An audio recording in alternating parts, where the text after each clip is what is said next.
అందరికీ నమస్కారం. Welcome back to my channel. ఈరోజు మా ఇంట్లో కాసిన గోరింట ఆకులు మిక్సీ చేస్తున్నానండి. దానికి గోరింట ఆకులు, నిమ్మకాయలు వేసుకోవాలి. ఒక మిక్సీ జార్ తీసుకొని దానిలో గోరింట ఆకు వేసుకోవాలి. నేను ఎక్కువ మోతాదులో తీసుకోవడం వలన కొంచెం కొంచెంగా మిక్సీ చేసుకున్నానండి.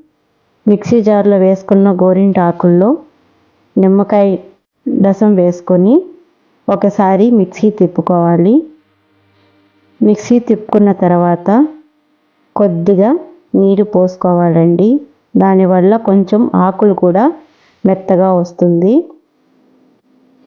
మార్కెట్లోకి ఎన్ని రకాలు వచ్చినా గోరింట ఆకే అండి.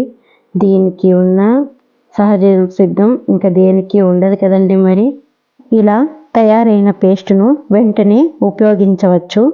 ఇంట్లోనే సహజంగా తయారు చేసుకున్న గోరింటాకు జుట్టుకు మరియు చేతులకి ఉపయోగపడుతుంది. వీడియో నచ్చితే లైక్ చేయండి. మా ఛానల్ని సబ్స్క్రైబ్ చేసుకోండి.